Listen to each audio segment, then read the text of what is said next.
நவகண்ட யோகத்தில் தன்னுடைய உடல்களை தலைவேறு கைவேறு கால்வேறு என கூறுகளாக போட்டபடி சிவனின் அருளால் அதிபயங்கரமான சித்து வேலைகளை செய்துள்ளார் இந்த அபூர்வ சித்தர்.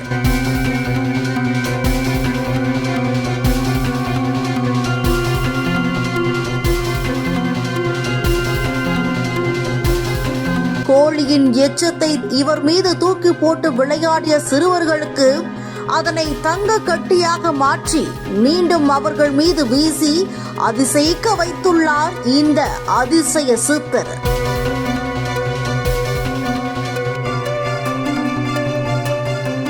ஆச்சரியங்களுக்கும் அதிசயங்களுக்கும் பெயர் போன இந்த சித்தர் கோவில் அமைந்துள்ளது வெளி மாவட்டத்திலோ வெளி மாநிலத்திலோ அல்ல, நம்ம சென்னை மாநகரின் கிண்டியில் தான் உள்ளது.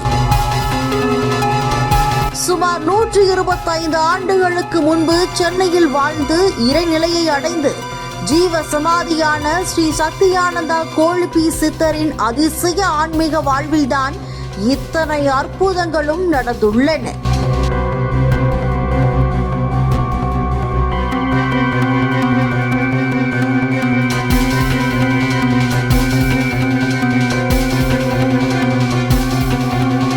சென்னை நகரம் ஆங்கிலேயர்கள் ஆட்சியின் கீழ் இருந்தபோது அதன் பரப்பளவு சிறியதாகவே இருந்தது. சென்னை மாநகரின் புறநகர் பகுதிகளான கிண்டி, பழவந்தாங்கல் உள்ளிட்ட உட்பிரிவாக உள்ள பல இடங்கள் 1900 ஆண்டுக்கு முன்பு பண்ணைகளும் கிராமங்களுமாகவே இருந்தன. அவ்வாறான அன்றைய சென்னையின் சுற்றுப்புற கிராமங்களில் சித்தர்கள் பலர் வாழ்ந்துள்ளனர். கிண்டி அப்படிப்பட்ட சிறப்பு வாய்ந்த ஒரு பகுதியாக இருந்துள்ளது. கிண்டி ரயில் நிலையத்திற்கு அருகில் ஷீரடி சாய்பாபா கோயில் அமைந்துள்ளது. அதன் உள்ளேதான் இந்த அதிசய சித்தர் ஸ்ரீ சத்தியானந்தா சித்தர் என்னும் பகவான் கோழிப்பி சுவாமிகள் ஜீவ சமாதி அமைந்துள்ளது.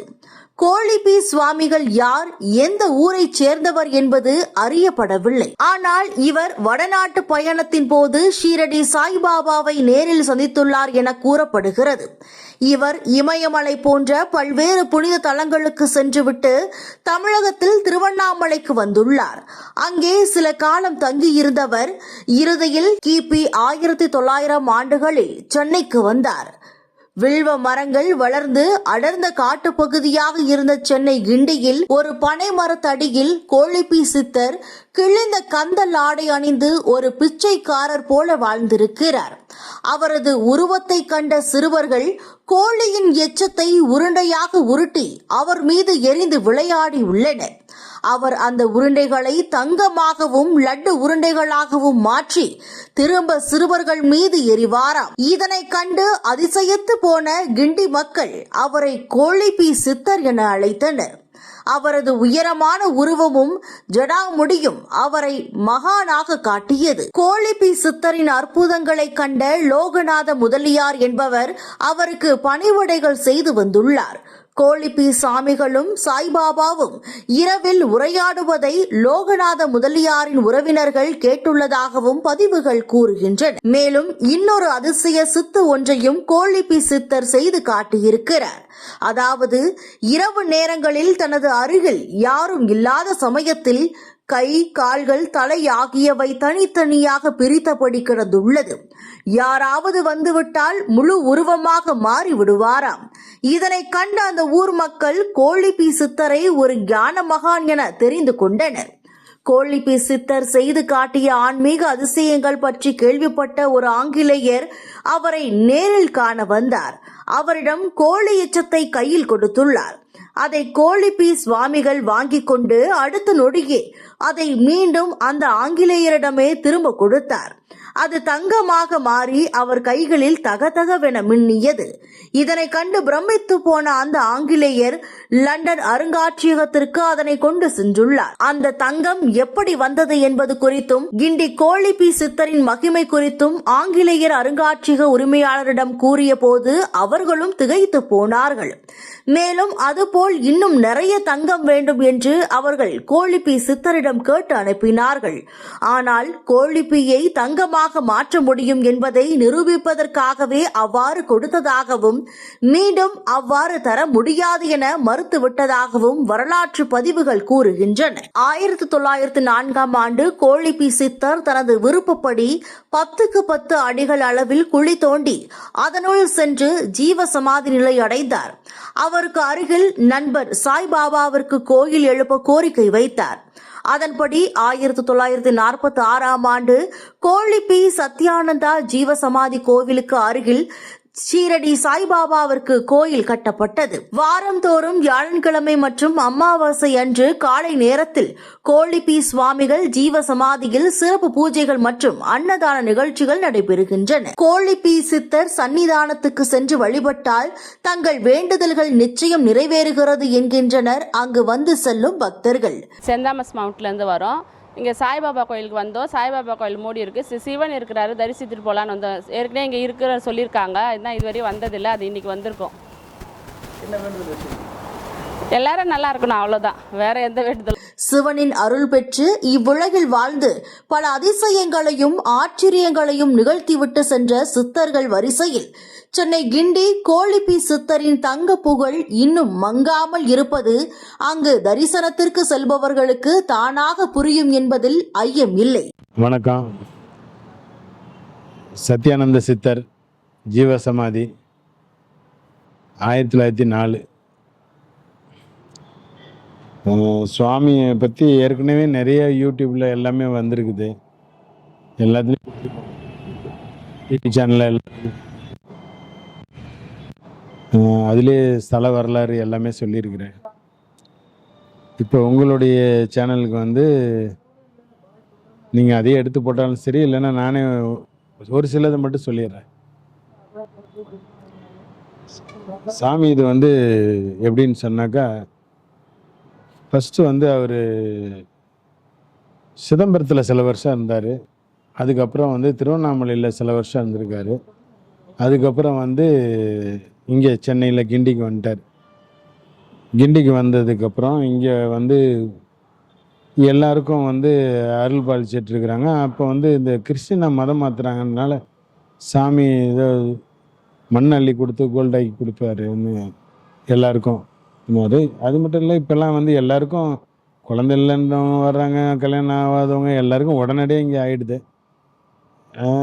சாமியுடைய மகத்துவம் இங்கே கோயிலில் வர பக்த கோடிகளுக்கு நீங்கள் கேட்டிங்கனாலே போதும், எல்லாருக்கும் சிறப்பாக நல்லது பண்ணி கொடுக்குறாரு. ஏன்னா ஏற்கனவே சொல்லி சொல்லி அழுத்து போனதுனால வார்த்தைகள் சுருக்கமாக முடிச்சிடுறேன், வேறு ஒன்றும் இல்லை. சாமிக்கிட்ட நீங்கள் என்ன நினைக்கிறீங்களோ அது நடத்தி கொடுக்குறதுக்கு உடனடியாக நடந்து முடிஞ்சிடுது.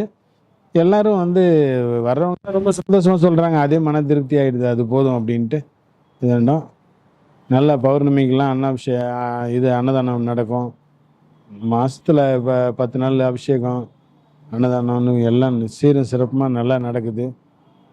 எல்லா பக்த கோடிகளும் வந்து சாமியை தரிசனம் பண்ணிவிட்டு அவருடைய அருளாசி பெற்று தாழ்மையுடன். குரு பௌர்ணமி இப்போ முடிஞ்சிருச்சு. ஆடி மாதம் வர குரு பௌர்ணமி தான் அவருடைய சமாதி. பட்டினத்தாரு இவர் எல்லாமே ஒரே டைமில் வரும். இந்த பீடமே வந்து 10 அடி ஆழம், எல்லாம் 70 ஜீவசமாதி முன்கூட்டி எல்லாம் வெள்ளக்காரன்லேருந்து எல்லாரும் இருந்து தான் பண்ணது. 1904 அந்த நாள்லேயே வந்து எல்லா மக்களுக்கும் நேரடியாக சிறப்பாக பண்ணி கொடுத்துருக்குறாரு. வெளிநாட்டுக்காரனுக்கு நிறைய உதவி செஞ்சுருக்காரு. அதனால் இதெல்லாம் சொல்லி பெரியவங்களாம் சொல்கிறத வச்சு தான் நான் சொல்கிறேன். இப்போ கண் கூட நான் அனுபவிக்கிறத, எல்லாரும் வந்து சந்தோஷமாக அனுபவிக்கிறத, இங்கே வந்து 2 நாள் 3 நாள் எல்லாம் முடிஞ்சிருச்சு நல்லா இருக்குது அப்படின்னு சொல்லும்போது அந்த சந்தோஷத்தில் நாங்களும் வந்துருப்போம். இங்கே கோயிலில் உண்டியிருப்போம், தட்டில் காசு வாங்குற பழக்கம், டொனேஷனாக எதுவும் கிடையாது. இப்போ ஒரு சில பக்தவடிகளும் அன்னதானத்துக்கு பொருள்களை வாங்கிட்டு வந்து கொஞ்சம் வச்சுட்டு போயிடுவாங்க. அதை எங்கள் இதோட சேர்த்துக்குவோம். அவ்வளோ என்ன மாதம் என்ன நட்சத்திரம்? ஆடி மாதத்தில் வரும் நட்சத்திரம் குரு பௌர்ணமி. அது நட்சத்திரத்தெல்லாம் கணக்கு இல்லை. பெரியவங்க அந்த நாளில் வந்து குரு பௌர்ணமி அன்னைக்கு தான் சமாதி ஆனார். அதனால குரு பௌர்ணமி அன்னைக்கு அவர் மதிச்சிட்டார். அதாவது பகவான் ஹோலிபி அப்படி இந்த சுவாமிகள் கல்வெட்டில் இருக்கிறதுல வந்து 2 அர்த்தம் உண்டு. ஒன்று வந்து வெள்ளைக்காரன் இதன் போது பகவான் கூப்பிடுவான். ஹோலிபின்றது மிகப்பெரிய ஞானின்னு அவன் பட்டம் கொடுத்தான். நம்மளுக்கு இந்த கோழி எச்சத்தோட இந்த மண் அள்ளி கோல்டாகி கொடுத்தாருன்றதுனால வர்றவங்களுக்கெல்லாம் கிறிஸ்டினில் மதம் மாறுறீங்க, அதனால் வந்து இந்த பாலுக்கும் பிரெட்டுக்கும் தானே இது போய் விற்று சாப்பிடுங்கன்னு சொல்லி கொடுத்தாருன்றது தான் இங்கே ஹிஸ்ட்ரி. புரியுதுங்களா? அதனால் அந்த பட்டப்பேர் வந்து எல்லா சாமியார்களுக்கும் ஒரிஜினல் பேர் போய் பட்டப்பேர் தான் நிற்கும். அதில் வந்து இது மாதிரி இருக்குது. அதாவது இவர் எப்படி தெரியுமானா, சிதம்பரத்தில் சில வருஷம், திருவண்ணாமலை சில வருஷம் இருந்துட்டு அதுக்கப்புறம் இங்கே வந்தார்னு சொன்னேன் இல்லைங்களா? இதுக்கப்புறம் வந்து இங்கேருந்து இமயமலை போனவர். இமயமலை போயிட்டு அங்கேருந்து ரிட்டர்ன் வரும்போது அக்கல்கோட் மகாராஜாவோட இருக்கும்போது தான் சீரடி பாபாவை சந்தித்தவர். சீரடி பாபா வந்து அங்கே அக்கல்கோட் மகாராஜாட்ட வர்றதை பார்த்தோன்னே 2 பேர் நண்பர்களானதுனால இவருடைய சமாதி, ஜீவ சமாதிக்கு வலதுபுறம் அவரே வந்து சிலையாகி உட்கார்ந்த இடம் தான் இது, 1949. சரி, அதுக்கப்புறம் புட்டபர்த்தி பாபா இருக்கார் இல்லையா, அவர் 17 வயசில் இங்கே வந்தார். பாபா பிரதிஷ்டை பண்ணும்போது புட்டபர்த்தி பாபாவும் இருந்தார். அவர் ஆன்மீகத்தில் குருவாக இருக்கிறாருன்னு சொல்லிட்டு ஃபவுண்டர் வந்து எக்ஸிக்யூட்டிவ் ட்ரஸ்டியாகவும் ஆன்மீகத்துக்காக போட்டார். நான் மேனேஜிங் ட்ரஸ்டியாக இருக்கிறேன். சரிங்களா? இந்த கோயிலுடைய அடித்தளம் இதுதான்.